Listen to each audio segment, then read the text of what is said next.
রাজধানীর Suhrawardy medical college হাসপাতালের লিফটের সামনে স্কুটারে বসে অপেক্ষা করছেন এক নারী। পাশে ছিলেন সেবা নিতে আসা আরও কয়েকজন রোগী ও স্বজন। কিছুক্ষণ পর লিফটের দরজা খোলার সঙ্গে সঙ্গেই ওই নারী স্কুটার সহ উঠে পড়লেন লিফটের ভেতর। তার এমন কাণ্ড দেখে হতবাক হয়ে তাকিয়ে থাকেন অন্যরাও।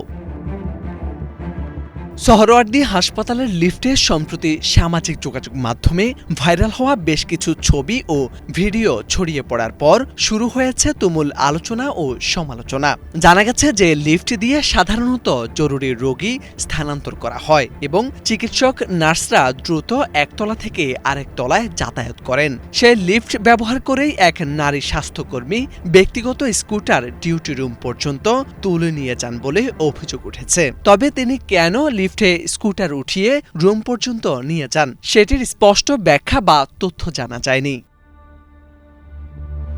ফেসবুকে ভাইরাল হওয়া বিভিন্ন পোস্টে দাবি করা হয় হাসপাতাল প্রাঙ্গণে মোটরসাইকেল ও স্কুটারের জন্য নির্দিষ্ট পার্কিংয়ের ব্যবস্থা থাকা সত্ত্বেও সেটি ব্যবহার না করে সরাসরি ডিউটি রুম পর্যন্ত স্কুটার নিয়ে যাওয়া হয়েছে। ঘটনাটি প্রকাশ্যে আসার পর সামাজিক যোগাযোগ মাধ্যমে প্রতিক্রিয়ার ঝড় ওঠে।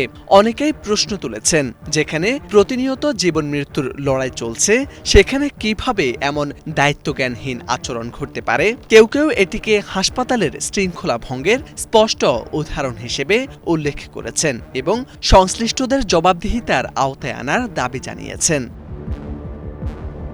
অভিযুক্ত ওই নারীর পরিচয় তাৎক্ষণিক যাচাই করা সম্ভব হয়নি। এ বিষয়ে অভিযুক্ত চিকিৎসক বা হাসপাতাল কর্তৃপক্ষের কোনো আনুষ্ঠানিক বক্তব্য এখনো পাওয়া যায়নি। এদিকে ঘটনাটি সামনে আসার পর অনেকেই হাসপাতালের মতো সংবেদনশীল স্থানে কঠোর নীতিমালা প্রয়োগ ও নিয়ম মানার সংস্কৃতি গড়ে তোলার উপর গুরুত্ব আরোপ করেছেন। অভিযোগের সত্যতা প্রমাণিত হলে তদন্তের মাধ্যমে যথাযথ ব্যবস্থা নেওয়ার আহ্বানও জানিয়েছেন সংশ্লিষ্টরা। মোরশেদ আলম, বাংলা ভিশন।